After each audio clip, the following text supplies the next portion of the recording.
Hi everyone, welcome back to my channel. So in this video I'll tell you how you can prepare current affairs for IBPS PO mains.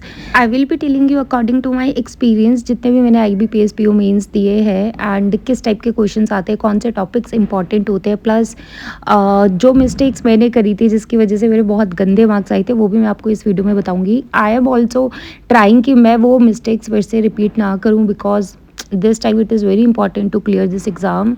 I request everyone to please avoid these mistakes because you know हम लोग ये करते हैं जब exam pass आने वाला होता है, ये सारी मिस्टेक्स हम करते हैं और उसकी वजह से ना एग्ज़ाम में मार्क्स पर बहुत इम्पैक्ट पड़ता है. वहाँ पर ऑप्शंस बहुत कंफ्यूजिंग लगते हैं, तो आप प्लीज़ ये मिस्टेक्स अवॉइड करना.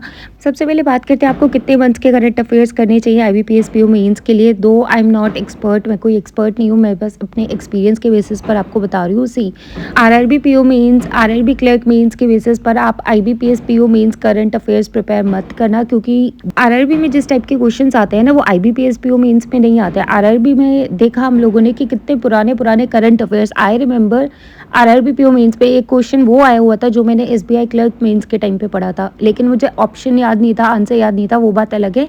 लेकिन वो मैंने SBI क्लर्क मेंस के टाइम पर पढ़ा था, मतलब लास्ट ईयर के क्वेश्चंस भी वहाँ आए हुए थे. बट IBPS PO में एकदम डिफरेंट सिनेरियो होता है, वहाँ पर ना रिसेंट मंथ्स के क्वेश्चंस आते हैं. Last year I am telling you, last 30 days से सबसे ज़्यादा क्वेश्चंस आए हुए थे. लास्ट ईयर की बात है, हाँ जी. तो सबसे जो रीसेंट मंथ्स होते हैं ना वो सबसे ज़्यादा इंपॉर्टेंट होते हैं, मतलब उनको बहुत अच्छे से करके जाना. लास्ट 2-3 मंथ सबसे ज़्यादा इंपॉर्टेंट होते हैं, अभी तक तो यही देखा है. अगर आप लास्ट के 6 मंथ्स भी अच्छे से नहीं कर पा रहे हो ना, मेक श्योर आप लास्ट के एटलीस्ट जो 4 मंथ्स है ना उन्हें बहुत अच्छे से करके जाना, और लास्ट के जो 2-3 मंथ्स है लाइक सितंबर, अक्टूबर, अगस्त, इनको बहुत अच्छे से टिप्स पर याद करके जाना. ऑल्सो नवंबर भी करना. Now coming to my mistakes, जो भी मैंने करी है, सबसे बड़ा ब्लंडर जो मैंने करा था ना वो करा था फॉलोइंग मल्टीपल सोर्सेज. मतलब यूट्यूब जब स्क्रॉल करते हैं ना तो बहुत सारी वीडियोस आती हैं, राइट. और उसमें ना जब एग्ज़ाम पास आ जाता है लाइक 5-7 डेज रह जाते हैं, तब ऐसे होता है कि स्क्रॉल करके ना आप देख लेते हैं कि चलो देखते हैं हमें ये वाले क्वेश्चंस आते हैं या नहीं आते हैं. तो जब वो हम प्ले करते हैं वीडियो और उसमें कोई एक ऐसा क्वेश्चन आता है जो हमने पढ़ा ही नहीं होता, तो ऐसा फील होता है कि नहीं, हमारी तैयारी अच्छी नहीं है, राइट. और उस टाइम पर हम फिर मल्टीपल सोर्सेज फॉलो करने की ट्राई करते हैं. कभी इसकी मैराथन देखते हैं, कभी ये वीडियो देखते हैं, कभी ये वीडियो देखते हैं, और उसके चक्कर में बहुत मिस्टेक होती है.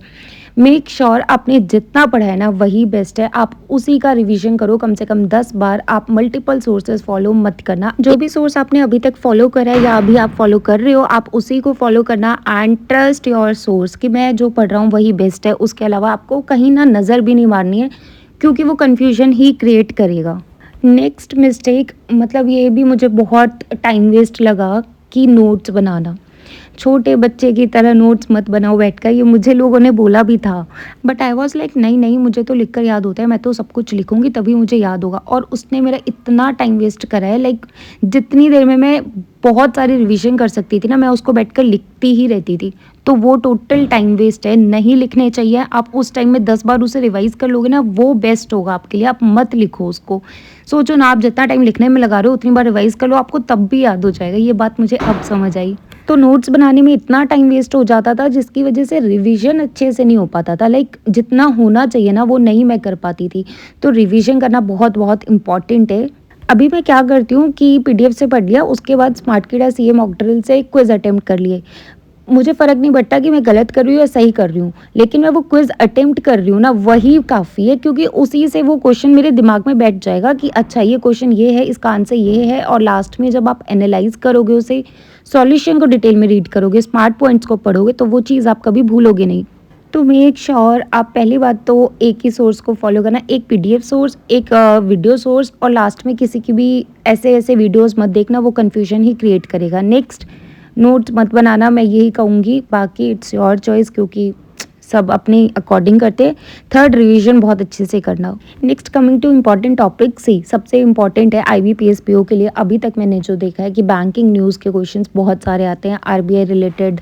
बट येस, ऐसे डायरेक्ट क्वेश्चंस आपको देखने को नहीं मिलेंगे, आपको स्टेटमेंट बेस्ड क्वेश्चंस भी देखने को मिल सकते हैं. आपको बहुत डिटेल में क्वेश्चंस पूछे जाएंगे, लाइक अमाउंट पूछी जाएगी या फिर कौन से ईयर में ये चीज़ स्टार्ट हुई थी, ये सब मतलब बहुत डिटेल में क्वेश्चंस आते हैं, ठीक है. नेक्स्ट, नेशनल, इंटरनेशनल और स्टेट न्यूज़ ये भी बहुत इंपॉर्टेंट है, लेकिन सबसे इम्पॉर्टेंट बैंकिंग न्यूज़ है, बहुत अच्छे से करना। पीएम ने कुछ भी लॉन्च करा है, उनकी अच्छे से सारी डिटेल्स रीड करना, अवार्ड्स, इंडेक्स, रैंकिंग्स अच्छे से करना। अगर याद नहीं होती है ये रैंकिंग्स, अगर आपको रैंकिंग्स, इंडेक्स ऐसे याद नहीं होते हैं, तो एटलीस्ट जो अफेयर्स क्लाउड का IBPS PO mains capsule PDF आएगी, वहाँ से वो पढ़ लेना, क्योंकि वो सारे इंपॉर्टेंट ही रहते हैं, राइट। उसके बाद जितने भी एग्रीमेंट्स होते हैं ये बहुत इंपॉर्टेंट होते हैं। जो टॉपिक्स मैं स्किप करती हूँ वो मैं आपको बता देती हूँ। स्पोर्ट्स, डिफेंस, इंपॉर्टेंट डेज, ऑब्लिट्यूरीज, क्योंकि यहाँ से ना 1-2 क्वेश्चन ही आते हैं एग्जाम में, इससे ज़्यादा नहीं आते हैं। प्लस इन्वायरमेंट भी मैं नहीं करती हूँ, science and technology I don't do, तो ये सारे क्वेश्चन मैं नहीं करती हूँ। मैं ये कैप्सूल PDF होती है ना, वहाँ से रीड कर लेती हूँ, और कुछ जो इंपॉर्टेंट होता है बहुत, सिर्फ वो पढ़ लिया, इतना। सो येस, बस आज की वीडियो में इतना ही था। प्लीज़ अच्छे से पढ़ाई करना, एग्ज़ाम है हमारा, बहुत इंपॉर्टेंट एग्ज़ाम है, बहुत अच्छे से पढ़ना। अभी तक जो भी एग्ज़ाम ख़राब हुआ है, अच्छा हुआ है, वो सब भूल जाओ और आगे के एग्ज़ाम्स पर फोकस करो। सो येस, अभी फेस्टिवल्स भी ओवर हो चुके हैं, अच्छे से पढ़ो बस। So yeah that's all about this video. Thank you, bye bye, take care.